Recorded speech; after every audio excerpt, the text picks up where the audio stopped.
ഈശോ മിശിഹായിക്ക് സ്തുതിയായിരിക്കട്ടെ. ധ്യാനത്തിൻ്റെ സമാപന ദിവസത്തിലേക്ക് നമ്മൾ എത്തിയിരിക്കുകയാണ്. തിരുഹൃദയ തിരുനാളിൻ്റെ ആശംസകൾ ഏവർക്കും സ്നേഹത്തോടെ നേരുന്നു. നമുക്ക് പതിവ് പോലെ എഴുന്നേറ്റ് നിന്ന് പ്രാർത്ഥിക്കാം. കരങ്ങൾ കൂപ്പി തിരുഹൃദയനാഥനെ മനസ്സിൽ ധ്യാനിച്ച് നമ്മുടെ അർത്ഥനകളെ അവൻ്റെ തിരുമുമ്പാകെ നമുക്ക് സമർപ്പിക്കാം. ഈശോയെ, ഈ ദിവസങ്ങളിൽ തിരുഹൃദയ ചിന്തകളുടെ അകമ്പടിയോടെ തിരുഹൃദയ തിരുനാൾ ആഘോഷിക്കുവാൻ നീ ഞങ്ങൾക്ക് നൽകിയ അവസരത്തെ ഓർത്ത് നിനക്ക് നന്ദി പറയുന്നു. ഈശോയെ, നിന്റെ തിരുഹൃദയം നിറയെ ഞങ്ങളോടുള്ള സ്നേഹമാണെന്ന് ഞങ്ങൾ തിരിച്ചറിയുകയായിരുന്നു. കർത്താവേ, ആ സ്നേഹത്തോട് ജീവിതം കൊണ്ട് പ്രത്യുത്തരിക്കുവാൻ എന്നെയും എൻ്റെ കുടുംബത്തെയും ലോകം മുഴുവനെയും നീ അനുഗ്രഹിക്കണമേ. പരിശുദ്ധ അമ്മേ, വിമല ഹൃദയത്തിൻ്റെ നാഥേ, ഹൃദയത്തിൽ ദൈവസ്നേഹം നിറച്ചവളെ, ഞങ്ങൾക്ക് മാതൃകയും മധ്യസ്ഥയുമായി കൂടെ ഉണ്ടാകണമേ. പരിശുദ്ധ അമ്മയുടെ ശക്തിയേറിയ മാധ്യസ്ഥ്യം തേടിക്കൊണ്ട് നമുക്ക് ഒരുമിച്ച് ചൊല്ലി പ്രാർത്ഥിക്കാം. നന്മ നിറഞ്ഞ മറിയമേ സ്വസ്തി, കർത്താവ് അങ്ങയോടുകൂടെ സ്ത്രീകളിൽ അങ്ങ് അനുഗ്രഹിക്കപ്പെട്ടവളാകുന്നു. അങ്ങയുടെ ഉദരത്തിന് ഫലമായി ഈശോ അനുഗ്രഹിക്കപ്പെട്ടവനാകുന്നു. പരിശുദ്ധ മറിയമേ തമ്പുരാൻ്റെ അമ്മേ, പാപികളായി ഞങ്ങൾക്ക് വേണ്ടി ഇപ്പോഴും ഞങ്ങളുടെ മരണസമയത്തും തമ്പുരാനോട് അപേക്ഷിച്ചുകൊള്ളണമേ. ആമേൻ. ഈശോ മിശിഹായിക്ക് സ്തുതിയായിരിക്കട്ടെ. 2 ദിവസമായിട്ട് ഹൃദയം ഹൃദയം ഹൃദയം എന്ന് കേട്ടുകൊണ്ടിരിക്കുകയാണ്. ചിലപ്പോൾ വീണ്ടും ഒരു തെറ്റിദ്ധാരണയ്ക്ക് സാധ്യതയുണ്ട്. 3-ാമത്തെ ദിവസമൊക്കെ ആയപ്പോഴാണ് എനിക്കും തോന്നുന്നത് അത് പറയാതിരിക്കാൻ വയ്യ. കാരണം ഇപ്പോൾ ഹൃദയമെന്ന് പറഞ്ഞാൽ നമ്മുടെ മനസ്സിലോട്ട്, പ്രത്യേകിച്ച് നമ്മുടെ കുഞ്ഞുങ്ങളുടെയെങ്കിലും മനസ്സിലോട്ട് വരുന്ന ചിത്രം എന്താ? നമ്മുടെ ലവിൻ്റെ സിമ്പൽ. ഹൃദയം അങ്ങനെ ഒരു ഷേപ്പിൽ നമ്മൾ വരച്ചു വെച്ചിട്ട് നമ്മൾ സ്നേഹത്തെ, പ്രത്യേകിച്ച് നമ്മുടെ പ്രണയത്തെ, പ്രത്യേകിച്ച് നമ്മുടെ കുട്ടികൾക്കിടയിലുള്ള ബന്ധങ്ങളെ ഒക്കെ കാണിക്കാൻ പണ്ട് ആ കാലമൊക്കെ കഴിഞ്ഞു. ഇപ്പോൾ അത് അങ്ങനൊന്നും ഇല്ല. പണ്ടൊക്കെ ഇങ്ങനെ ലവ് സിമ്പിൾ എന്ന് പറഞ്ഞുകൊണ്ട് ഹൃദയ ചിഹ്നം വരച്ചു വെച്ചിട്ട് ആരോയൊക്കെ വരച്ചു വെച്ചിരുന്ന കാലമുണ്ട്. ഇപ്പോൾ ആ ട്രെൻഡ് മാറി. ഓർക്കേണ്ട കാര്യം എന്താണെന്നറിയാമോ? അങ്ങനെ ഒരു പൈങ്കിളി ഹൃദയമായിട്ട് അങ്ങനെ ഒരു കേവല അണ്ടർസ്റ്റാൻഡിങ് പോരാ കർത്താവിൻ്റെ ഹൃദയത്തെക്കുറിച്ച്. നമുക്കിങ്ങനത്തെ നോംസ്, കാറ്റഗറീസ് തലയിൽ കിടക്കുന്നതുകൊണ്ട് നമ്മുടെ തലയിൽ ഹൃദയം എന്ന് പറയുമ്പോൾ ഉടനെ ഇതൊക്കെയാണ് ചിലപ്പോൾ വരുന്നത്. അതുകൊണ്ട് ആ കാറ്റഗറി വെച്ചുകൊണ്ട്, ആ ഒരു ധാരണ വെച്ചുകൊണ്ട് കർത്താവിൻ്റെ തിരുഹൃദയത്തെ മനസ്സിലാക്കാൻ നിൽക്കരുത്. മണ്ടത്തരമായി പോകും. കുറച്ചുകൂടി ഗൗരവത്തോടെ നമുക്ക് മനസ്സിലാക്കാനുണ്ട് കർത്താവിൻ്റെ ഹൃദയത്തെക്കുറിച്ച്. ഇന്നലെയും മിനിഞ്ഞാന്നുമായി ധ്യാനിച്ച കാര്യങ്ങൾ മനസ്സിലുണ്ട്, സംശയമില്ല. മുഴുവനും കൂടെ എപ്പോഴാണ് റിവിഷൻ നടത്തേണ്ടത് അത് നമുക്ക് അവസാനം നോക്കാം. ഓർമ്മയിൽ കിട്ടുന്നത് പോലെ നിങ്ങളും പറയണം, ഞാനും പറയാം. നമുക്കൊരു ഓർഡറിൽ അതെല്ലാം കൊണ്ടുവരാൻ പറ്റുമോ എന്ന് നോക്കാം. ഇന്നലെ നമ്മൾ പറഞ്ഞ് അവസാനിപ്പിച്ചത് തമ്പുരാൻ്റെ തിരുഹൃദയത്തിലേക്ക് നോക്കുമ്പോൾ അവിടെ അഗ്നിസിംഹാസനത്തിൽ തിരുഹൃദയം, അഗ്നിയെ നമ്മൾ ധ്യാനിച്ചു. ഇനി കർത്താവിൻ്റെ മുറിവിനെ ധ്യാനിക്കണം എന്ന് നമ്മൾ പറഞ്ഞായിരുന്നു. പിന്നെ ചുറ്റപ്പെട്ടിരിക്കുന്ന ആ മുൾക്കിരീടം, മുറിവ് സമ്മാനിച്ച ആ മുള്ള്, അത് ധ്യാനിക്കണം. ഒടുവിൽ ആ കുരിശ് ധ്യാനിക്കണം. ഇതിനെല്ലാം കൂടെ ഇന്ന് സമയം കിട്ടുമോ? നമുക്ക് വേഗം പറഞ്ഞു പോകാം. നിങ്ങളെൻ്റെ കൂടെ നിന്നാൽ മതി. ഈ 2 ദിവസവും നിങ്ങൾ എന്നെ കേട്ടതുപോലെ ഇപ്പോൾ ഈ 3-ാം പക്കവും ഈ സമാപന ദിവസവും ശ്രദ്ധയോടെ നമ്മൾ തിരുഹൃദയത്തെ തന്നെ ധ്യാനിക്കുകയാണ് കേട്ടോ. ഞാനത് ആവർത്തിച്ച് പറയുന്നു, നമ്മൾ വേറെ അങ്ങോട്ടും പോകുന്നില്ല. തിരുഹൃദയത്തിലേക്ക് തന്നെ നോക്കി ആ സ്നേഹത്തെ ധ്യാനിച്ചെടുക്കുകയാണ്. തിരുഹൃദയത്തിലെ മുറിവ്, സംശയമില്ല, കാൽവരി മലയുടെ നെറുകയിൽ ആകാശത്തിനും ഭൂമിക്കും മധ്യേ 3 ആണികളിൽ കുരിശിന്മേൽ തൂങ്ങപ്പെട്ട് കിടന്നവൻ്റെ, തലചായ്ച്ചാത്മാവിനെ സമർപ്പിച്ചവൻ്റെ മാറിലേക്ക് ആ പടയാളി കുന്തം തുളച്ചു കയറ്റിയപ്പോൾ സമ്മാനിച്ച മുറിവ്, ആ മുറിവിൽ നിന്ന് രക്തവും വെള്ളവും ഒഴുകി. സഭാപിതാക്കന്മാർ പഠിപ്പിക്കുന്നുണ്ട്, ആ രക്തം വിശുദ്ധ കുർബാനയെയും ഒഴുകിയിറങ്ങിയ ആ ജലം വിശുദ്ധ മാമോദീസായെയും സൂചിപ്പിക്കുന്നു. ഇതിനോട് ചേർത്തൊരു ചിന്ത എന്താണെന്നറിയാമോ? കർത്താവിൻ്റെ ചങ്കിൽ നിന്ന്, അവൻ്റെ മാറിൽ നിന്ന് വിശുദ്ധ കുർബാനയും വിശുദ്ധ മാമോദീസായും ഒഴുകിയിറങ്ങി എന്ന് പറഞ്ഞാൽ എന്താണ് അർത്ഥം? സഭ ഒഴുകിയിറങ്ങി. വിശുദ്ധ കുർബാനയും വിശുദ്ധ മാമോദീസായും കൊണ്ട് അനുഗ്രഹിക്കപ്പെട്ട സഭ അവന്റെ ചങ്കിൽ നിന്നൊഴുകിയിറങ്ങി. സഭാപിതാക്കന്മാരുടെ എഴുത്തുകളിൽ ഇതിന് സുന്ദരമായ ഒരു ബന്ധം കാണാൻ പറ്റും. എങ്ങോട്ടെന്നറിയാമോ?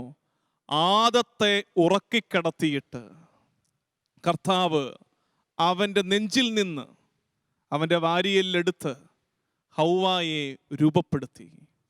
പണ്ട് ആദത്തിന് നെഞ്ചിൽ നിന്ന് ഹൗവ രൂപപ്പെട്ടതുപോലെ ദാ ഇപ്പോൾ പുതിയ ആദമായ ഈശോ തമ്പുരാന്റെ ചങ്കിൽ നിന്ന് പുതിയ ഹൗവ സഭ രൂപപ്പെടുകയാണ്.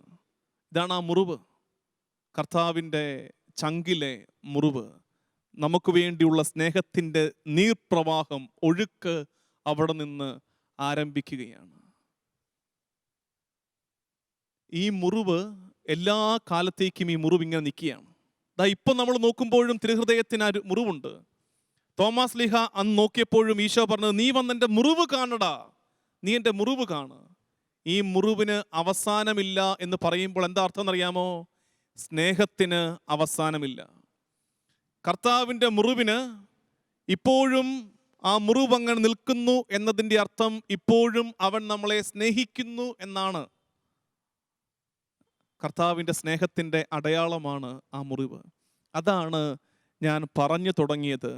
ഇത് ടെഡി ബെയർ ലവ് അല്ല, അങ്ങോട്ടും ഇങ്ങോട്ടും ടെഡി ബെയർ കൊടുത്തിട്ട് ആഘോഷിക്കുന്ന സ്നേഹമല്ല. ഇത് ഡയറി മിൽക്ക് സ്നേഹമല്ല. ഇത് ഉയിര് കൊടുക്കുന്ന, പ്രാണനൂറ്റി നൽകുന്ന സ്നേഹമാണ്. തിരുഹൃദയത്തിൻ്റെ സ്നേഹം ഉയിര് കൊടുക്കുന്ന സ്നേഹമാണ്. സെൽഫ് സാക്രിഫൈസിങ് ലവ് ആണ് കർത്താവിൻ്റെ സ്നേഹം. അതുകൊണ്ട് ആ തിരുഹൃദയത്തിലേക്ക് നോക്കുമ്പോൾ കർത്താവിൻ്റെ സ്നേഹത്തെ ധ്യാനിക്കാൻ മറക്കരുത്. അവൻ്റെ ആത്മദാനത്തെ ധ്യാനിക്കാൻ മറക്കരുത്. ഇതുകൊണ്ടൊക്കെയാണ് ഞാൻ പറഞ്ഞത്, ആദ്യത്തെ ദിവസം പറഞ്ഞു ഓർക്കുന്നുണ്ടോ, തിരുഹൃദയത്തിലേക്ക് നോക്കിയിട്ട് ആ ചില്ലിനപ്പുറത്തൊരു തിരുഹൃദയ രൂപത്തോടുള്ള ഭക്തി പോരാ. അതിനപ്പുറത്ത് മിശിഹാ രഹസ്യങ്ങളെ ധ്യാനിച്ച് കർത്താവിനുള്ള സ്നേഹത്തിൽ വളരാൻ മാത്രമുണ്ട് തിരുഹൃദയ കാഴ്ച. അതങ്ങനെ ധ്യാനിച്ച് മനസ്സിലാക്കാൻ നമ്മൾ ശ്രദ്ധിക്കണം. ഇങ്ങനെ ഹൃദയം തുറന്ന് മുറിവേറ്റ ഹൃദയം നമ്മളെ അവൻ കാണിക്കുമ്പോൾ അതിനകത്തൊരു അപകടമുണ്ട്, റിസ്ക് ഫാക്ടറുണ്ട്. എന്താണെന്നറിയാമോ? ഇവൻ ഈ ഹൃദയം തുറന്ന് കാണിക്കുന്നതോടുകൂടി ഇവൻ വൾനറബിൾ ആകുകയാണ്. നിങ്ങൾ ഓർത്ത് നോക്കിക്കേ, ഞാൻ എൻ്റെ ഒരു കൂട്ടുകാരനോട് എൻ്റെ ഹൃദയം തുറന്നു, മറയില്ലാതെ എൻ്റെ ഹൃദയം ഞാൻ അവന് കാണിച്ചു കൊടുത്തു. അപ്പോൾ ഒരു റിസ്ക് ഉണ്ട്. എന്താ റിസ്ക്? അത് കേട്ടിട്ട് അവന് എന്നെ സ്നേഹിക്കാം, അവന് കുറച്ചുകൂടെ ബന്ധത്തിലാകാം, അല്ലെന്നുണ്ടെങ്കിൽ അവൻ എന്നെ പണ്ടെന്നതിനേക്കാൾ ഉപരി ഇനി വേദനിപ്പിക്കാൻ പറ്റും. ഞാൻ ലൈസൻസ് കൊടുത്തിരിക്കുകയാണ്, ഹൃദയം തുറന്നു കാണിച്ച് റിസ്ക് എടുത്തിരിക്കുകയാണ്. കർത്താവ് തമ്പുരാൻ അവൻ്റെ ഹൃദയം നമുക്കായി തുറക്കുമ്പോൾ കർത്താവ് റിസ്ക് എടുക്കുകയാണ്. എന്ത് റിസ്ക്?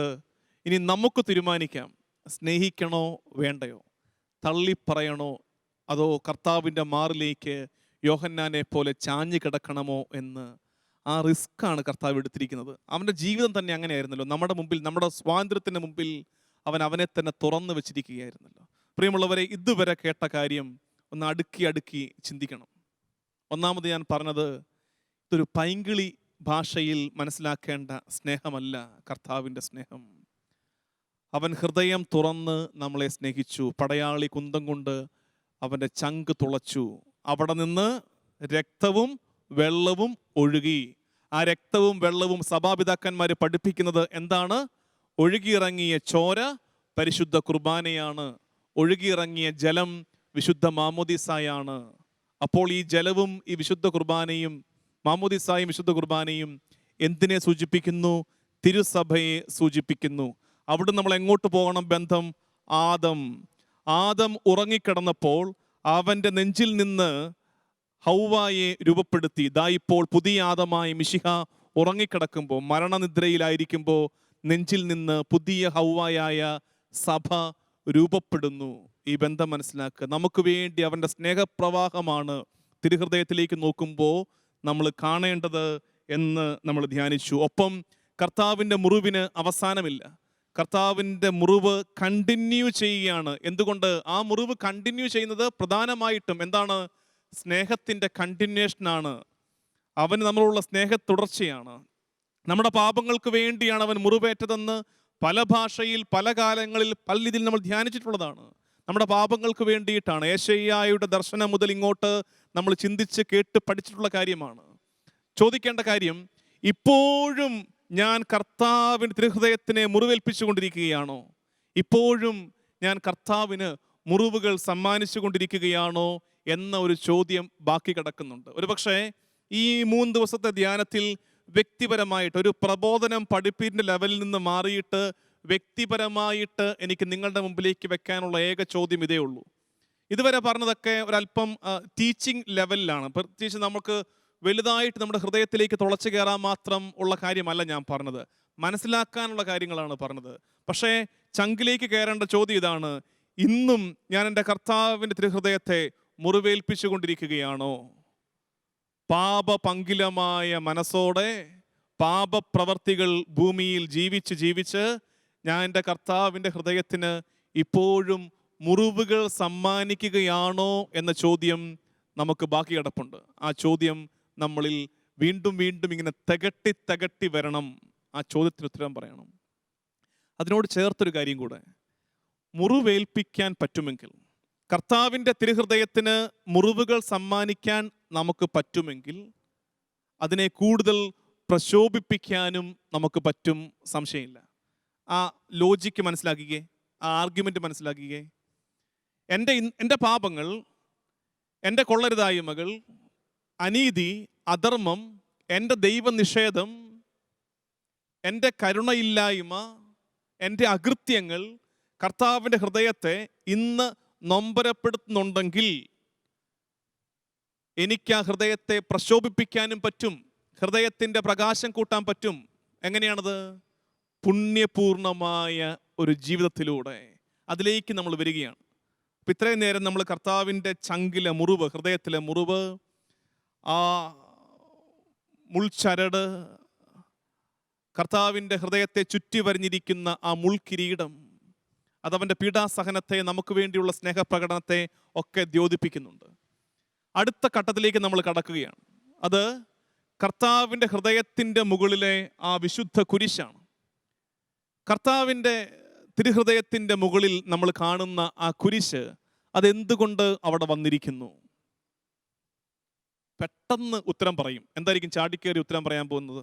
പറഞ്ഞു പറയാൻ പോകുന്ന ഉത്തരം ഒരു സംശയമില്ല, എനിക്കറിയാം. പീഡാസഹനം, കർത്താവിൻ്റെ പാഷൻ, അവൻ്റെ മരണം, ഇതെന്നായിരിക്കും ഉത്തരം പറയുന്നത്. പക്ഷെ അങ്ങനെ പോരാ.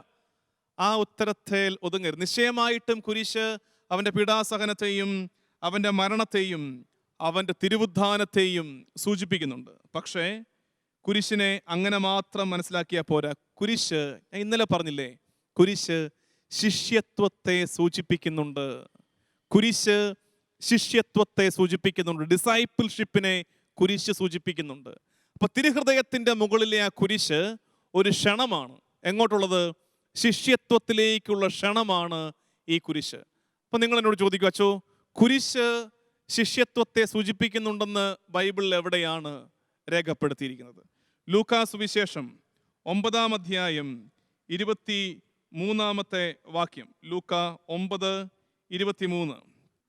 ആരെങ്കിലും എന്നെ അനുഗമിക്കാൻ ആഗ്രഹിക്കുന്നെങ്കിൽ അവൻ തന്നെ പരിത്യജിച്ച് അനുദിനം തൻ്റെ കുരിശുമെടുത്തുകൊണ്ട് എന്നെ അനുഗമിക്കട്ടെ. ആരെങ്കിലും എന്നെ അനുഗമിക്കാൻ ആഗ്രഹിക്കുന്നുണ്ടെങ്കിൽ അവൻ തന്നെ പരിത്യജിച്ച് അനുദിനം തൻ്റെ കുരിശുമെടുത്ത് എന്നെ അനുഗമിക്കട്ടെ. അപ്പൊ കുരിശ് എന്തിനെ സൂചിപ്പിക്കുന്നു? കുരിശ് കർത്താവിനെ അനുഗമിക്കുന്നതിൻ്റെ സൂചന കൂടിയാണ്. കർത്താവിനുള്ള നമ്മുടെ വിധേയത്വത്തിൻ്റെ, ശിഷ്യത്വത്തിൻ്റെ സൂചന കൂടിയാണ് വിശുദ്ധ കുരിശ് എന്ന് മനസ്സിലാക്കുക. അപ്പം ആത്യന്തികമായിട്ട് തിരുഹൃദയം നമ്മളെ ക്ഷണിക്കുന്നത് എന്തിനു വേണ്ടിയിട്ടാണ്? കർത്താവ് പറയുന്നത്, ഫോളോ മീ, എന്നെ അനുഗമിക്കുക. അതായത് പറഞ്ഞു വന്ന കാര്യം ഉണ്ടല്ലോ, തിരുഹൃദയത്തിലേക്ക് നോക്കിയിട്ട് ചുമ്മാ ചിരിച്ചു കാണിച്ച് കുരിശ് വരച്ചിട്ട് പോകാൻ പറ്റില്ലെന്ന്. തിരുഹൃദയത്തിലേക്ക് നോക്കുമ്പോൾ നമ്മൾ അഗ്നി ധ്യാനിച്ചു, മുറിവ് ധ്യാനിച്ചു, മുൾക്കിരീടം ധ്യാനിച്ചു. ഒടുവിൽ കുരിശിലേക്ക് നോക്കുമ്പോൾ അവന് പറയാനുള്ള കാര്യം ഫോളോ മീ, എന്നെ അനുഗമിക്കുക. ഇതാണ് തിരുഹൃദയം നൽകുന്ന മിഷൻ. മറ്റേത് സുഖമല്ലേ, ചുമ്മാ നിന്ന് കണ്ടു, കുരിശ് വരച്ചു പോയി, പോരാ, തീർന്നില്ലെന്ന് ജോലി. എന്നെ അനുഗമിക്കുക, എൻ്റെ വഴിയെ നടക്കുക, ഞാൻ പറഞ്ഞു തന്ന പാഠങ്ങൾ ജീവിതത്തിൽ ജീവിക്കുക, പാപത്തെ, പാപബന്ധനങ്ങളെ, പിശാചിനെ, അവൻ്റെ ആഡംബരങ്ങളെ വെറുത്തുപേക്ഷിക്കുക.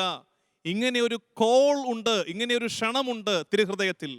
അതുകൊണ്ടാണ് ഞാൻ പറഞ്ഞത്, തിരുഹൃദയത്തിലെ കുരിശ് ശിഷ്യത്വത്തെ സൂചിപ്പിക്കുന്നു. തന്നെ പിൻചെല്ലാനുള്ള കർത്താവിൻ്റെ വിളിയെ സൂചിപ്പിക്കുന്നുണ്ട് ഈ കുരിശ്. കർത്താവിൻ്റെ തിരുഹൃദയത്തിൻ്റെ പിന്നാലെ പോകണം, തിരുഹൃദയത്തോട് പ്രത്യുത്തരിക്കണം. ആരാണിത് പ്രത്യുത്തരിച്ച ആള്? ഒരാളുടെ മാതൃകയെങ്കിലും പറയാതെ നമുക്ക് ഈ ധ്യാനം അവസാനിപ്പിക്കാൻ പറ്റില്ലല്ലോ. തിരുഹൃദയത്തോട്, തിരുഹൃദയത്തിലെ കുരിശിനോട് പ്രത്യുത്തരിച്ച ആള് ആരാണ്? ക്രൈസ്തവ ജീവിതം ജീവിച്ചതിൻ്റെ ഉദാഹരണം നോക്കുമ്പോൾ നമ്മുടെ കൺമുമ്പിലുള്ള ഏറ്റവും നല്ല ഉദാഹരണം അങ്ങോട്ട് മാത്രം നോക്കിയാൽ മതി. എല്ലാത്തിൻ്റെയും മാതൃക അവിടെയുണ്ട്. ആരാണത്? പരിശുദ്ധ കന്യകാമറിയം, പരിശുദ്ധ അമ്മ. പ്രിയമുള്ളവരെ, ഇനി ഞാൻ പറയാൻ പോകുന്ന കാര്യം വളരെ ലളിതമാണ്, വളരെ സുന്ദരമാണ്. ഞാൻ തന്നെ പറയുകയാണ് സുന്ദരമാണെന്നല്ലേ, അങ്ങനെയല്ല, ഇത് നിങ്ങൾക്ക് മനസ്സിലാവും. ഇതുവരെ ഈ ടോക്ക് മനസ്സിലാകാതിരുന്ന ആളുകൾക്കും ഇത് മനസ്സിലാകാൻ പോവാണ്. ചോദ്യം: ഈശോയുടെ ഹൃദയവും മാതാവിൻ്റെ ഹൃദയവും തമ്മിലുള്ള വ്യത്യാസം എന്താണ്? ചോദ്യം ഓക്കെയാണോ? ഈശോയുടെ ഹൃദയവും മാതാവിൻ്റെ ഹൃദയവും തമ്മിലുള്ള വ്യത്യാസം എന്താണ്? അപ്പം നമ്മൾ പറയും, ഒന്നാമത്തെ വ്യത്യാസം, ഈശോയുടെ ഹൃദയത്തെ വിളിക്കുന്ന പേര് തിരുഹൃദയം, മാതാവിൻ്റെ ഹൃദയത്തെ വിളിക്കുന്ന പേര് വിമല ഹൃദയം. നല്ല കാര്യമാണ്. എന്നാൽ എന്താ ഈ ഹൃദയങ്ങൾ തമ്മിലുള്ള വ്യത്യാസം? ഈ വ്യത്യാസം അറിഞ്ഞിരിക്കണം. ഈശോയുടെ തിരുഹൃദയം നിറയെ എന്താണെന്നറിയാമോ? ഈശോയുടെ തിരുഹൃദയം നിറയെ മനുഷ്യവംശത്തോടുള്ള അവൻ്റെ സ്നേഹമാണ്. മനസ്സിലാവുന്നുണ്ടോ? ഈശോയുടെ ഹൃദയം നിറയെ നമ്മളോടുള്ള അവൻ്റെ സ്നേഹമാണ്. ആ സ്നേഹമാണ് ഈ ഒഴുകുന്നത്. അപ്പം മാതാവിൻ്റെ ഹൃദയത്തിലോ എന്താണ്? മാതാവിൻ്റെ ഹൃദയം നിറയെ എന്താണ്? ഉത്തരം പറയാം. നിങ്ങൾക്ക് ഞാൻ പറഞ്ഞില്ലേ, ഞാൻ ഇങ്ങനെ ചോദിക്കുമ്പോൾ നിങ്ങൾ വീടിനകത്ത് തന്നെ പെട്ടെന്നൊരു ക്വിസ് അങ്ങ് നടത്തിയേക്കണം. ഉത്തരം ചടപടയെന്ന് പറയണം. ശരി ഉത്തരം പറയുന്ന ആൾക്ക് വീട്ടിൽ ഒരാൾ സമ്മാനം കൊടുക്കണം. വീട്ടിൽ കാർന്നോൻ ആണ് ഇരിക്കുന്നതിൽ കാർന്നോന് പിള്ളേർക്കൊക്കെ ശരി ഉത്തരം പറയുമ്പോൾ സമ്മാനം കൊടുത്തേക്കണം. എൻ്റെ ചോദ്യം കേട്ടോ. ഈശോയുടെ തിരുഹൃദയം നിറയെ നമ്മളുള്ള സ്നേഹമാണ്. മാതാവിൻ്റെ ഹൃദയം നിറയെ എന്താണ്? മാതാവിൻ്റെ ഹൃദയത്തിന് മുറിവേറ്റത് എങ്ങനെയാണ്? ഈശോയുടെ ഹൃദയം മുറിവേറ്റത് നമ്മളുള്ള സ്നേഹത്തെ പ്രതിയാണ്. അപ്പം മാതാവിൻ്റെ ഹൃദയം മുറിവേറ്റത് എങ്ങനെയാണ്? മാതാവിൻ്റെ ഹൃദയം നിറയെ എന്താണ്? ഉത്തരം ദൈവസ്നേഹം. ഈശോ തമ്പുരാന്റെ ഹൃദയം നിറയെ മനുഷ്യ സ്നേഹമാണെങ്കിൽ പരിശുദ്ധ അമ്മയുടെ ഹൃദയം നിറയെ എന്താണ്? ദൈവസ്നേഹമാണ്. പരിശുദ്ധ അമ്മയുടെ ഹൃദയം മുറിവേറ്റത് എങ്ങനെയാണ്? ദൈവസ്നേഹത്തെ പ്രതിയാണ്. ഇത് രണ്ടും കൂടെ ചേരുമ്പോഴാണ് ക്രൈസ്തവ ജീവിതത്തിൻ്റെ പൂർണ്ണത സംഭവിക്കുന്നത്. എങ്ങനെ? അവിടുന്ന് ഇങ്ങോട്ട് ഒഴുകിയിറങ്ങുന്ന സ്നേഹം ഈശോയുടെ തിരുഹൃദയം, ഇവിടുന്ന് തിരിച്ചു പോകേണ്ട സ്നേഹം മാതാവിൻ്റെ വിമല ഹൃദയം. അപ്പോൾ ഇന്ന് ഈശോ തമ്പുരാന്റെ തിരുഹൃദയ തിരുനാളിൻ്റെ അന്ന് നമുക്കൊക്കെ ഒരു ഉത്തരവാദിത്വം ഞാൻ ഏൽപ്പിക്കുകയാണ്. എനിക്കും നിങ്ങൾക്കും നമുക്ക് ഒരുമിച്ച് പങ്കുവെക്കാം ഈ ഉത്തരവാദിത്വം. എന്താണെന്നറിയാമോ? ഈശോ തമ്പുരാന്റെ തിരുഹൃദയത്തിലേക്ക് നോക്കിയിട്ട് നമ്മളിലും ഒരു വിമല ഹൃദയം രൂപപ്പെടണം. ഈശോ തമ്പുരാന്റെ തിരുഹൃദയത്തിലേക്ക് നോക്കിയിട്ട് ആ തിരുഹൃദയത്തിൻ്റെ സ്നേഹത്തെ ധ്യാനിച്ചിട്ട് നമ്മളിലും ഒരു വിമല ഹൃദയം രൂപപ്പെടണം. എങ്ങനത്തെ ഹൃദയം? ദൈവത്തോടുള്ള സ്നേഹത്താൽ വിങ്ങുന്ന, ദൈവത്തോടുള്ള സ്നേഹത്താൽ ചോര പൊടിക്കുന്ന, ദൈവത്തോടുള്ള സ്നേഹത്തെ പ്രതി മുറിവേൽക്കാൻ മടിക്കാത്ത ഒരു വിമല ഹൃദയം നമ്മളിലും ഇനി രൂപപ്പെടാനുണ്ട്.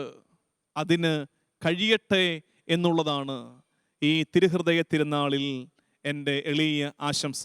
ഈ തിരുഹൃദയ ധ്യാനത്തിൻ്റെ സമാപനവും അത് തന്നെയാണ്. പ്രിയമുള്ള ദൈവജനമേ, കൺക്ലൂഡ് ചെയ്യുകയാണ്, അവസാനിപ്പിക്കുകയാണ്. 3 ദിവസത്തെ തിരുഹൃദയ ചിന്തകൾ നമ്മളിവിടെ സമാപിപ്പിക്കുമ്പോൾ മനസ്സിൽ പതിഞ്ഞു കിടക്കുന്ന കാര്യം ഓർത്തെടുക്കുക, പതിഞ്ഞ കാര്യങ്ങൾ ഓർത്തെടുക്കുക.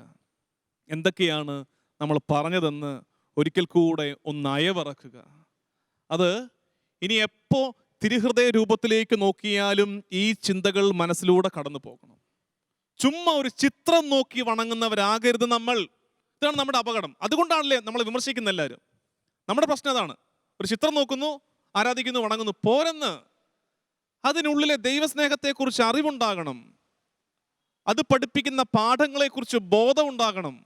അതിന് പഠനം ആവശ്യമാണ്. വായിക്കണം, പഠിക്കണം. വായിച്ചാലും പഠിച്ചാലും മാത്രം ദൈവസ്നേഹം ഉണ്ടാകണമെന്നില്ല. മറിച്ച് ആ വായനയുടെയും പഠനത്തിൻ്റെയും ബേസിൽ നിന്നുകൊണ്ട് കർത്താവിനെ തേടണം. നമ്മൾ പറഞ്ഞ കാര്യങ്ങൾ ചുമ്മാ ഒന്ന് പെട്ടെന്ന് തുടങ്ങിയത് എന്ത് പറഞ്ഞുകൊണ്ടായിരുന്നു?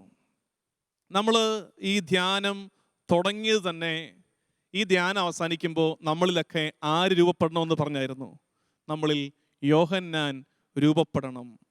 കർത്താവിൻ്റെ നെഞ്ചിലേക്ക് ചാരിക്കടന്നിട്ട് ആ സ്നേഹത്തെ രുചിച്ചറിഞ്ഞ യോഹന്നാൻ നമ്മളിൽ രൂപപ്പെടണം.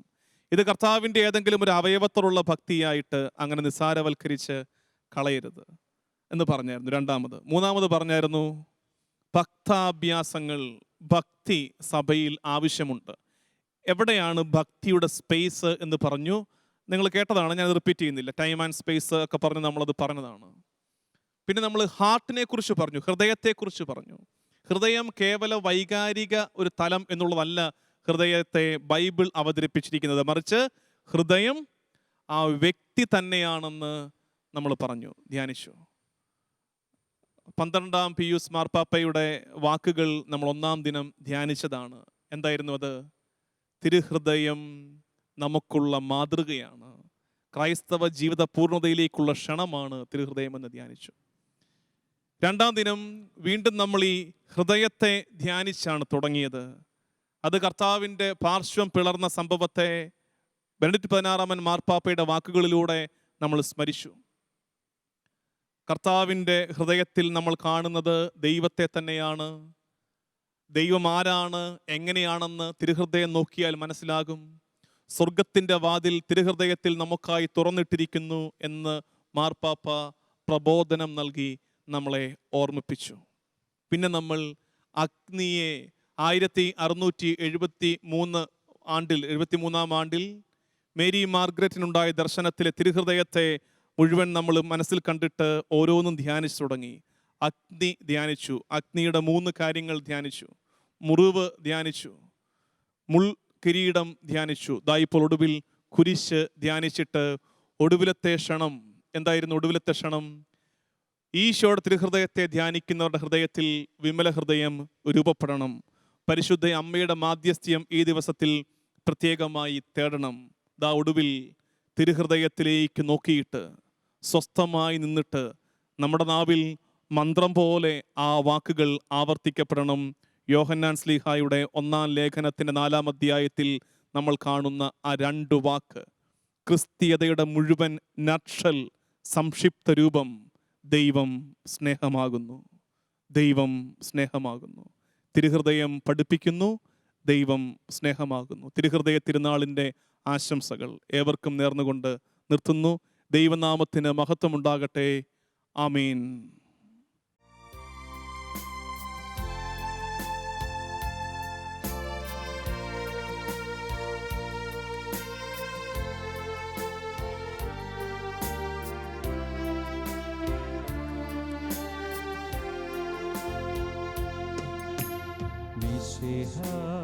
കർത്താവേ, മാനവരക്ഷകനേ,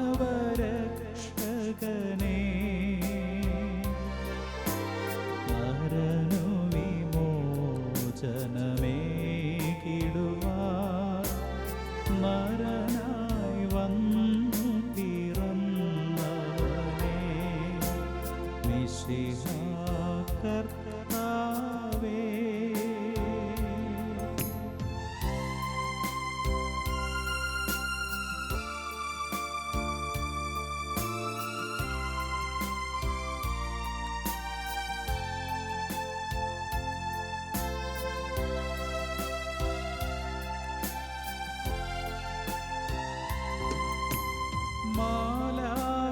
മാലാഖമാരൊത്തു ഞങ്ങൾ പാടി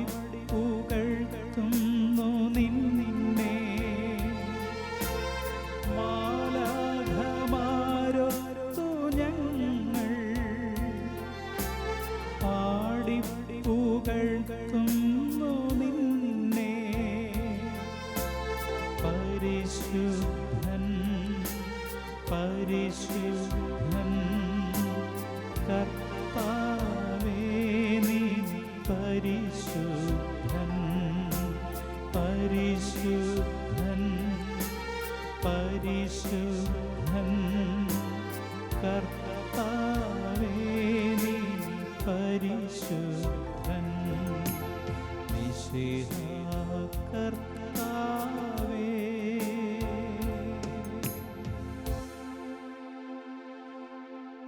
പരിശുദ്ധ പരമ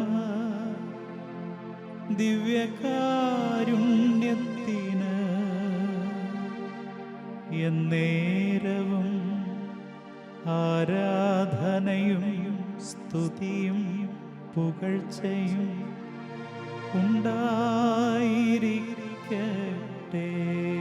ഉണ്ടായിരിക്കട്ടെ.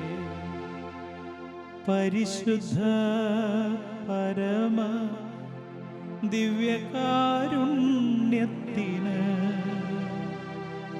എന്നേരവും ആരാധനയും സ്തുതിയും പുകഴ്ചയും ഉണ്ടായിരിക്കട്ടെ.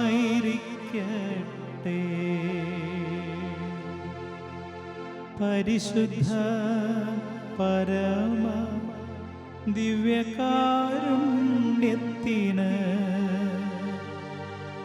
എന്നേരവും ആരാധനയും സ്തുതിയും പുകഴ്ചയും ഉണ്ടായിരിക്കട്ടെ.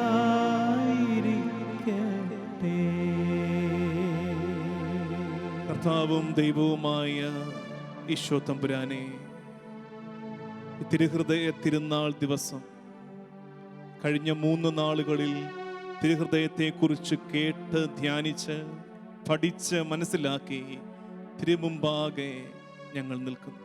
ഈശോയെ, ഞങ്ങൾ ഇന്ന് കേട്ട കാര്യങ്ങൾ, പ്രത്യേകിച്ച് കർത്താവേ, നിന്റെ തിരുവിലാവ് ഞങ്ങൾക്കായി തുറന്ന് നീ ഒഴുക്കിയിറക്കിയത്, നിന്റെ ഹൃദയത്തിലെ മുറിവ്, പടയാളികൾ ഒരാൾ കുന്തം കൊണ്ട് തിരുവിലാവിൽ കുത്തിയതിൻ്റെ മുറിവ്, കർത്താവേ, അവിടെ നിന്നും ഒഴുകിയിറങ്ങിയ പരിശുദ്ധ ജലവും പരിശുദ്ധ രക്തവും വിശുദ്ധ കുർബാനയും വിശുദ്ധ മാമോദീസായുമാണെന്ന് തിരുസഭയെ സൂചിപ്പിക്കുന്നുവെന്ന് ഞങ്ങൾ അറിയുന്നു. കർത്താവേ, നിന്റെ സ്നേഹപ്രവാഹം നിന്റെ മരണത്തിൽ തന്നെയും ആരംഭിച്ചതാണല്ലോ.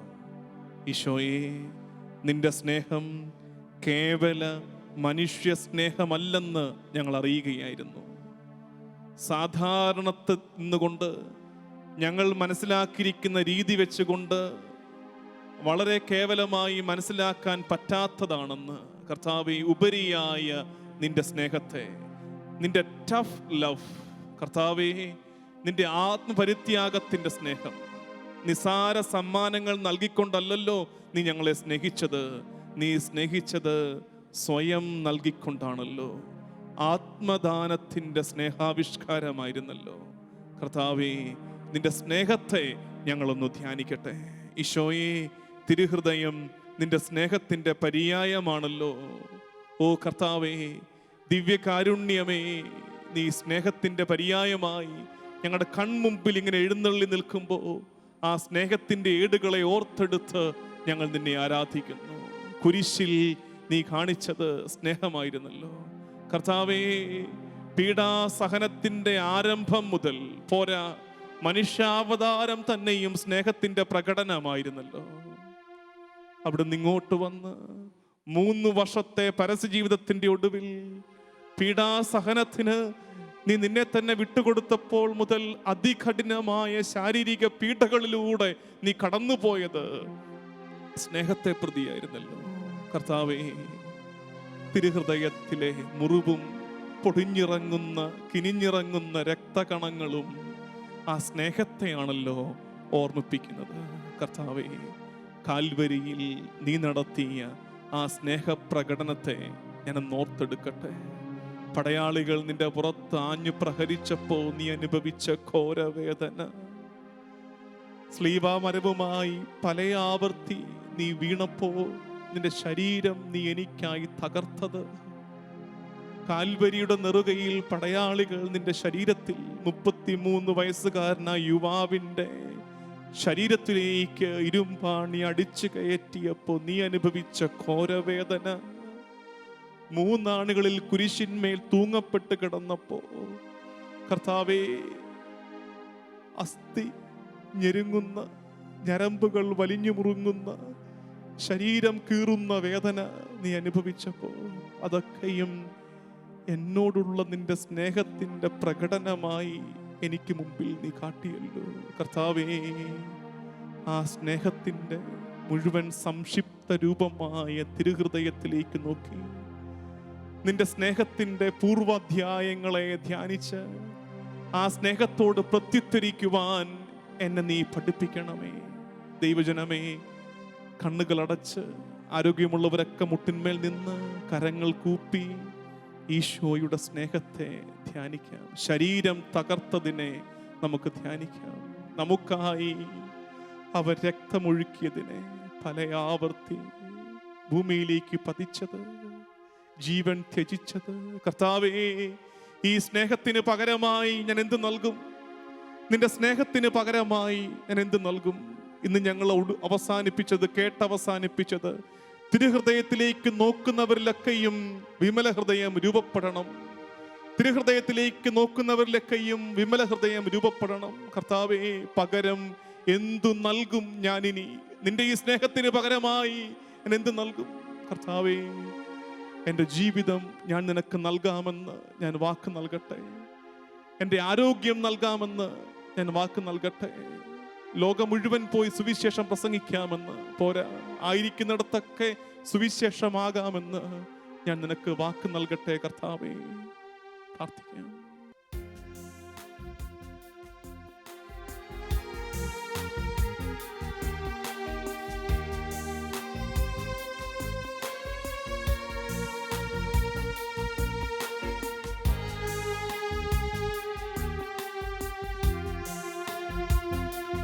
ക്രൂശിൽ കണ്ടു ഞാൻ നിൻ സ്നേഹത്തെ, ആഴമാർന്ന നിൻ മഹത്യാഗത്തെ.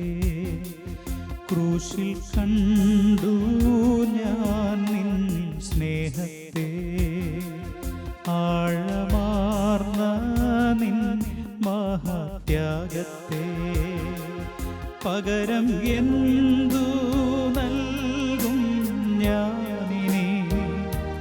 ഹൃദയം പൂർണ്ണമായി നൽകുന്നു നാഥനേ, ഹൃദയം പൂർണ്ണമായി നൽകുന്നു നാഥനേ. ക്രൂശിൽ കണ്ടു ഞാൻ നിൻ സ്നേഹത്തെ, ആഴമാർന്ന നിൻ മഹത്യാഗത്തെ.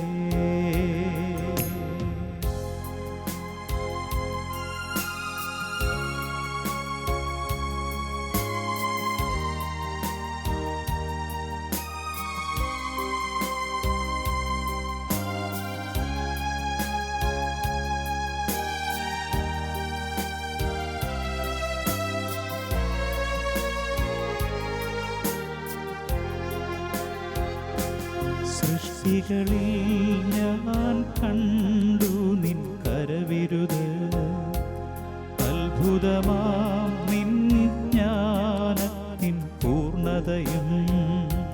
സൃഷ്ടികളിൽ ഞാൻ കണ്ടു നിൻ കരവിരുത്, അത്ഭുതമാം നിൻ ജ്ഞാനത്തിൻ പൂർണ്ണതയും. പകരം എന്തു നൽകും ഞാനിനി? നന്ദിയാലെന്നും വാഴ്ത്തും സൃഷ്ടാവേ. പകരം എന്തു നൽകും ഞാനിനി? നന്ദിയാലെന്നും വാഴ്ത്തിടും സൃഷ്ടാവേ. ക്രൂശിൽ കണ്ടു ഞാൻ നിൻ സ്നേഹത്തെ, ആഴമാർന്ന നിൻ മഹത്യാഗത്തെ.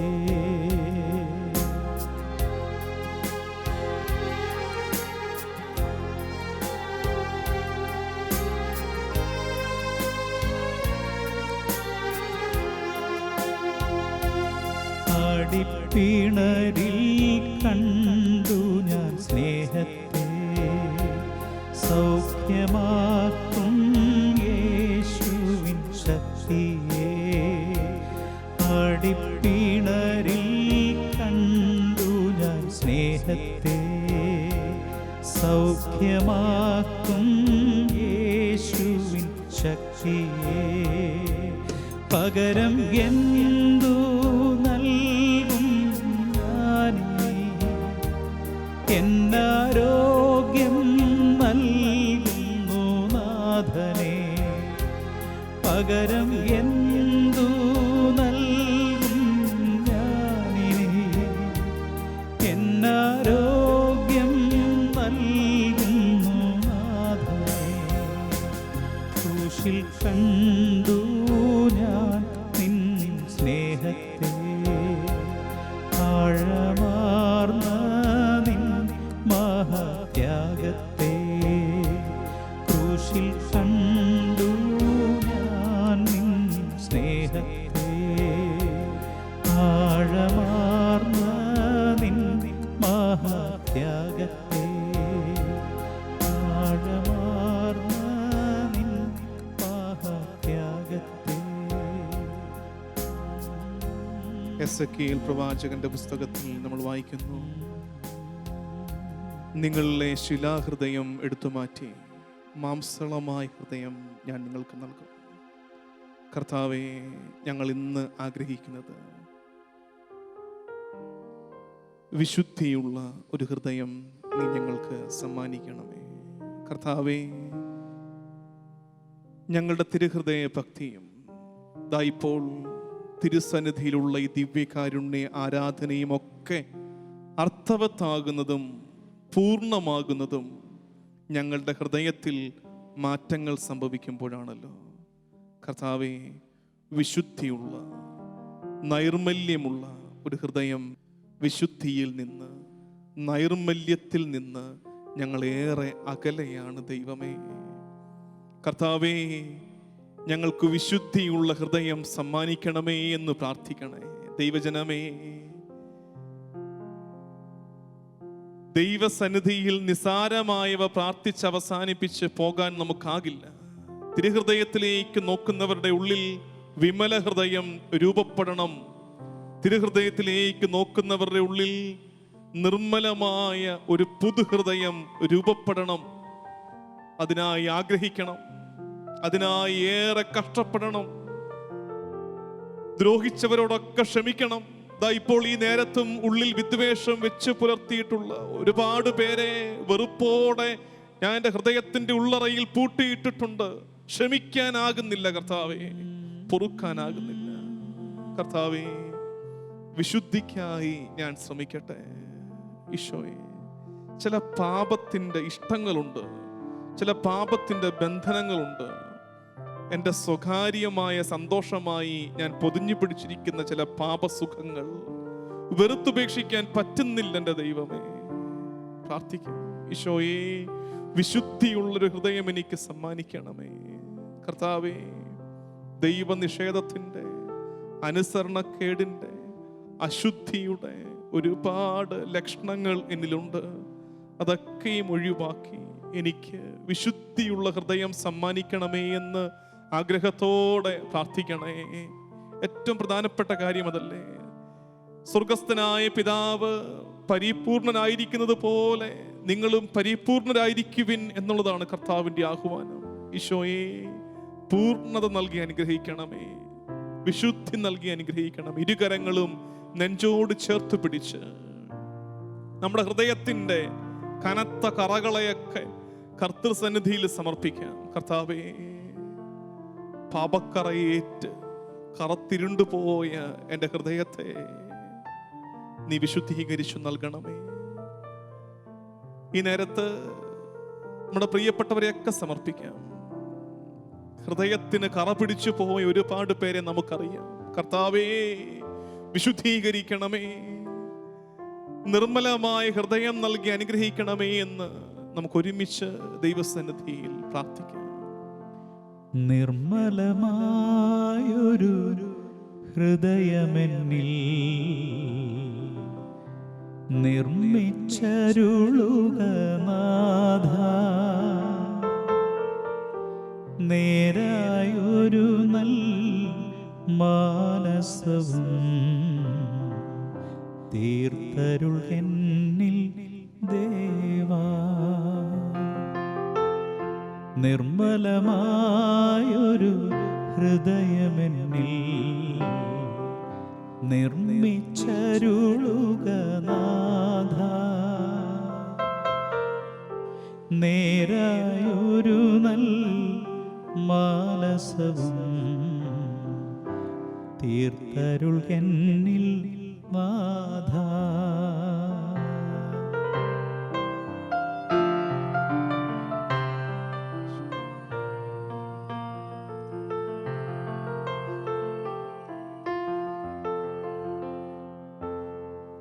തവ തിരുസന്നിധി തന്നിൽ നിന്നും തള്ളിക്കളയരുതെന്നെ നീ.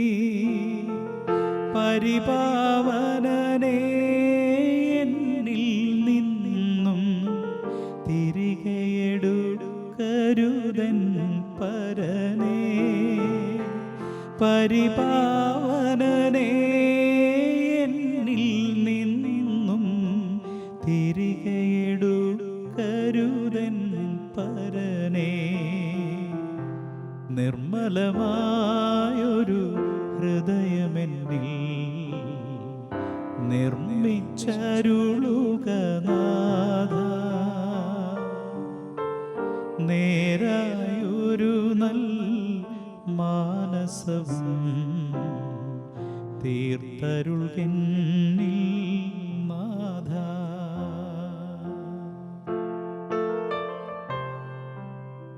ഈശോയെ, എൻ്റെ പാപങ്ങൾ മൂലം തിരുഹൃദയത്തിൻ്റെ മുറിവേറ്റുന്നത് ഞാൻ ഇന്ന് അനുസ്മരിച്ചു, ഞാൻ ഇന്ന് കേട്ടു. അതോടൊപ്പം ഞാൻ കേട്ടു, കർത്താവേ, എൻ്റെ പാപങ്ങൾ നീ ഇപ്പോഴും നൊമ്പരപ്പെടുത്തുന്നുണ്ടെങ്കിൽ എൻ്റെ പുണ്യം തിരുഹൃദയത്തെ കൂടുതൽ പ്രശോഭിപ്പിക്കുമല്ലോ. കർത്താവേ, സഹനങ്ങളേറെ ഉണ്ടായാലും നിന്നിൽ നിന്നും മാറിപ്പോകാതിരിക്കുവാൻ, തിരുഹൃദയത്തിൻ്റെ തണലിൽ നിന്ന് വഴിതെറ്റിപ്പോകാതിരിക്കുവാൻ എന്നെ ശക്തിപ്പെടുത്തണമേ. ദൈവജനമേ, ഈ തിരുഹൃദയ ധ്യാനത്തിൻ്റെ സമാപനത്തിൽ ദിവ്യകാരുണ്യ സന്നിധിയിൽ ഇപ്പോൾ ദിവ്യകാരുണ്യത്തിൻ്റെ സമാപന ആശീർവാദം സ്വീകരിക്കുന്നതിന് മുമ്പ് ദിവ്യകാരുണ്യ സന്നിധിയിൽ മുട്ടിന്മേൽ നിന്നുകൊണ്ട് നമ്മൾ ഒരുമിച്ച് ഏറ്റുപറയുന്ന കാര്യം, കർത്താവിൻ്റെ സന്നിധിയിൽ നമ്മൾ ദൈവത്തിന് വാക്ക് കൊടുക്കുന്ന കാര്യം, കർത്താവേ, എൻ്റെ ജീവിതത്തിൽ സഹനങ്ങൾ ഏറെയുണ്ട്. ഇപ്പോഴും ഓർത്താൽ കണ്ണു നിറയുന്ന വിധത്തിൽ സഹനങ്ങളുണ്ട് കർത്താവേ. നൊമ്പരപ്പാടുകൾ ഏറെയുണ്ട് എൻ്റെ ദൈവമേ. പക്ഷേ അതിൻ്റെ ഒക്കെ മധ്യത്തിലും ഞാനിപ്പോൾ ഏറ്റുപറയുന്നു, എത്രയധികം സഹനക്കാറ്റ് ഇനി വീശിയടിച്ചാലും, നൊമ്പരത്തിൻ്റെ തിരമാലകൾ ആർത്തലച്ചു വന്നാലും, കർത്താവേ, നിന്റെ സ്നേഹത്തണലിൽ നിന്ന്, നിന്റെ തിരുഹൃദയത്തിൻ്റെ ദിവ്യകാരുണ്യത്തിൻ്റെ സന്നിധിയിൽ നിന്ന് ഞാൻ മാറിപ്പോകില്ല ദൈവമേ. സഹനങ്ങൾ ഇനിയും ഉണ്ടായിക്കൊള്ളട്ടെ. എൻ്റെ മുമ്പേ കടന്നുപോയവർ എന്നെ ശക്തിപ്പെടുത്തുന്നുണ്ട്. ദൈവജനമേ, മുട്ടിന്മേൽ നിൽക്കാൻ നമുക്ക് മുട്ടിന്മേൽ നിന്ന് ദിവ്യകാരുണ്യ ആരാധനയുടെ ആശീർവാദം സ്വീകരിക്കുന്നതിന് മുമ്പായി ദൈവസന്നിധിയിൽ ഒരു ഏറ്റുപറച്ചിൽ നടത്താൻ നമുക്ക്. കർത്താവേ, ഇനിയും സഹനങ്ങൾ ഉണ്ടായാലും, ഇനിയും രോഗങ്ങൾ ഉണ്ടായാലും, ഇത് കേൾക്കുന്നത് പോലും ഞാൻ രോഗക്കിടക്കയിൽ കിടന്നുകൊണ്ടാകാം. ഇത് കേൾക്കുന്നത്, ഈ ആരാധനയിൽ പങ്കെടുക്കുന്നത് കടക്കണിയുടെ നടുവിൽ നിന്നുകൊണ്ടാകാം. ഈ പ്രാർത്ഥന ഞാൻ സമർപ്പിക്കുന്നത് സമാധാനക്കേടിന്റെ നടുക്കടലിൽ നിന്നുകൊണ്ടാകാം. കർത്താവേ, ഇതിന്റെ ഒക്കെ മധ്യത്തിൽ നിന്നുകൊണ്ട് ഞാൻ ഏറ്റുപറയുന്നു, ഇനിയും സഹനങ്ങൾ ഉണ്ടാകട്ടെ, പക്ഷേ നിന്നെ ഞാൻ തള്ളിപ്പറയില്ല ദൈവമേ. കർത്താവേ, നിന്റെ സ്നേഹത്തിൽ നിന്ന് ഞാൻ മാറിപ്പോകില്ല കർത്താവേ. എൻ്റെ മുമ്പിൽ മാതൃകയുടെ നീണ്ട നിരയുണ്ട്. എൻ്റെ മുമ്പിൽ മാതൃകയുടെ നീണ്ട നിരയുണ്ട്. ദൈവസ്നേഹത്തിൽ അടിയുറച്ചു നിന്നവരുടെ നീണ്ട നിരയുണ്ട്. കർത്താവേ, വാളുകൊണ്ട് എന്നെ വെട്ടിയാലും യേശയ്യ എന്നെ ശക്തിപ്പെടുത്തും. കർത്താവേ, എന്നെ കടലിലേക്ക് വലിച്ചെറിയുന്നത് പോലെയുള്ള അനുഭവം എനിക്കുണ്ടായാൽ എൻ്റെ കൺമുമ്പിൽ യോന പ്രവാചകൻ ഉണ്ടല്ലോ, അവൻ എന്നെ ശക്തിപ്പെടുത്തും. സിംഹക്കുഴിയിലേക്ക് കൊല്ലാനായിട്ട് എന്നെ വലിച്ചെറിയുന്ന അനുഭവം എനിക്കുണ്ടാകുന്നുണ്ട് കർത്താവേ. പക്ഷെ ആ സിംഹക്കുഴിയിൽ കിടക്കുമ്പോഴും ദാനിയേൽ എന്നെ ശക്തിപ്പെടുത്തും. തീച്ചൂളയിലേക്ക്, അഗ്നികുണ്ഡത്തിലേക്ക് എന്നെ എൻ്റെ ശത്രുക്കൾ വലിച്ചെറിയുന്ന അനുഭവം ഉണ്ടാകുന്നുണ്ട് കർത്താവേ. പക്ഷേ അങ്ങനെ തീക്കുഴിയിലേക്ക് വലിച്ചെറിയപ്പെട്ടപ്പോഴും അവിടെ കിടന്നുകൊണ്ടും ദൈവത്തിന് കീർത്തനം പാടിയ ബാലന്മാർ എന്നെ ശക്തിപ്പെടുത്തുന്നുണ്ട് കർത്താവേ. എൻ്റെ കഴുത്ത് ശത്രുക്കൾ വെട്ടിയെടുക്കട്ടെ, പക്ഷേ അപ്പോഴും സ്നാപക യോഹന്നാൻ എന്നെ ശക്തിപ്പെടുത്തുന്നുണ്ട് കർത്താവേ. കല്ലെറിഞ്ഞെന്നെ കൊല്ലട്ടെ, ആദ്യ രക്തസാക്ഷിയായ എസ്തപ്പാനോസ് എനിക്ക് ബലമായിട്ട് മാറുന്നുണ്ട് ദൈവമേ.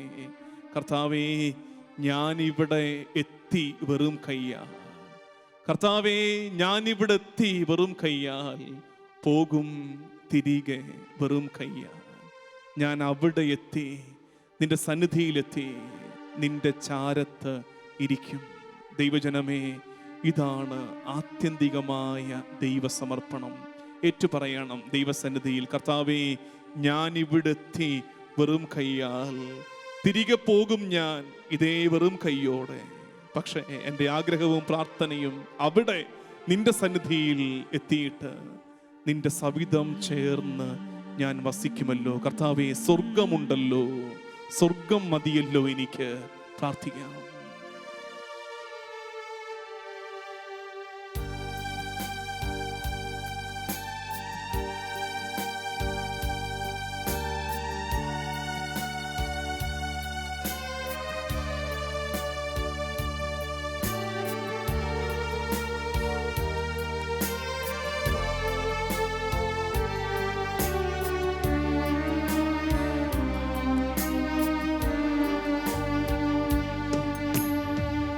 എന്നെ നാടു കടത്തട്ടെ, തുണയ്ക്കു കർത്താവുണ്ടങ്ങ്. വാളാലെന്നെ കീറട്ടെ, എനിക്കു താണ്ടേശായ.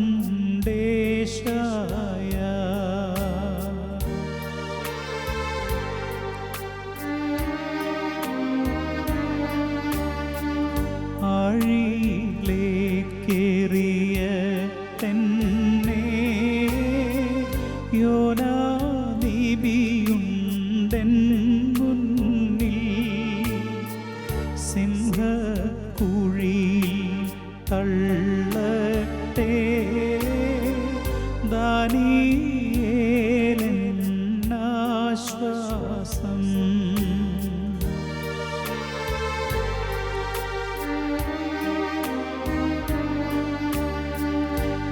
ചൂളയിലേറിയട്ടെന്നെ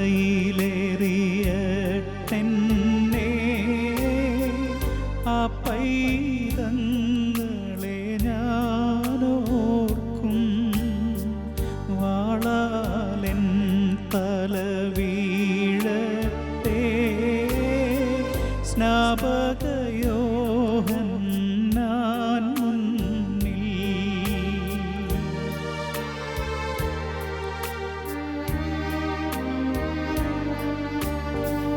കല്ലേറാൽ കൊല്ലട്ടെന്നെ, സ്തെഫാനോസുണ്ടെന്നരികിൽ.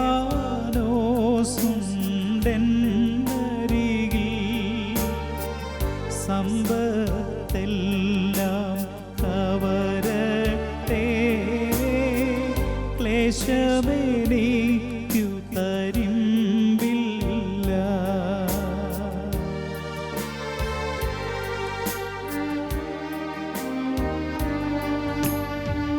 ഞാനിവിടെ തീവേറും കയ്യാ, പോകും തിരികെ വേറും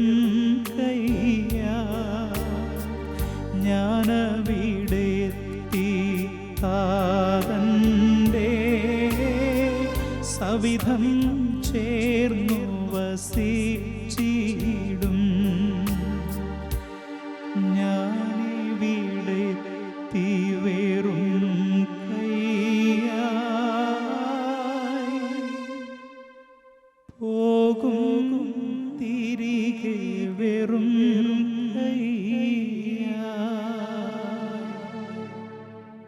ഞാനവിടെത്തി താതൻ്റെ സവിധം ചേർന്നു വസിച്ചിടും. ഞാനവിടെത്തി താതൻ്റെ സവിധം ചേർന്നു വസിച്ചിടും.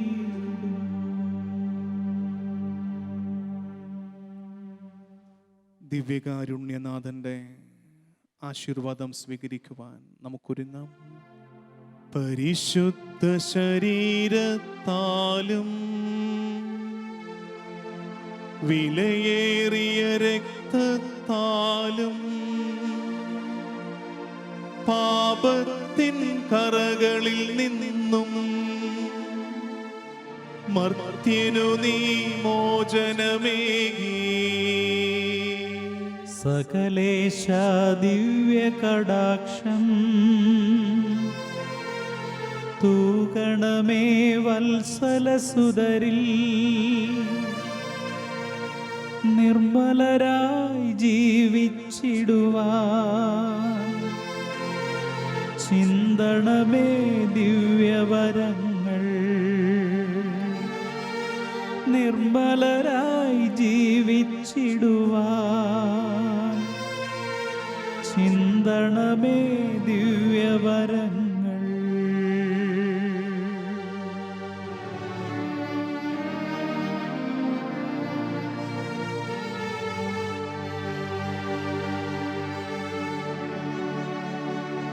ഹല്ലേലൂയ, ഹല്ലേലൂയ, ഹല്ലേലൂയ. യേശുവേ ആരാധന, യേശുവേ ആരാധന, യേശുവേ നന്ദി, യേശുവേ സ്തുതി, യേശുവേ നന്ദി, യേശുവേ ഞങ്ങളെ ആരാധിക്കുന്നു, ഞങ്ങളെ സ്തുതിക്കുന്നു, ഞങ്ങളെ മഹത്വപ്പെടുത്തുന്നു. ഹല്ലേലൂയ, ഹല്ലേലൂയ, ഹല്ലേലൂയ. ആയിരുന്നോനും ആയിരിക്കുന്നോനും വരുവാനിരിപ്പോനും സർവശക്തനും നിത്യനുമായ ദിവ്യ കുഞ്ഞാടേ, നീ മാത്രം പരിശുദ്ധൻ, പരിശുദ്ധൻ. നിത്യനുമായ ദിവ്യ കുഞ്ഞാടേ, നീ മാത്രം പരിശുദ്ധൻ, പരിശുദ്ധൻ.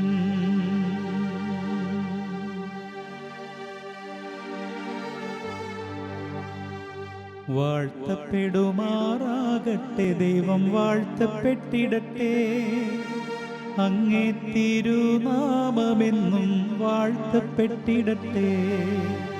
വാഴ്ത്തപ്പെടുമാറാകട്ടെ ദൈവം, വാഴ്ത്തപ്പെട്ടിടട്ടെ അങ്ങേ തിരുനാമമെന്നും വാഴ്ത്തപ്പെട്ടിടട്ടെ.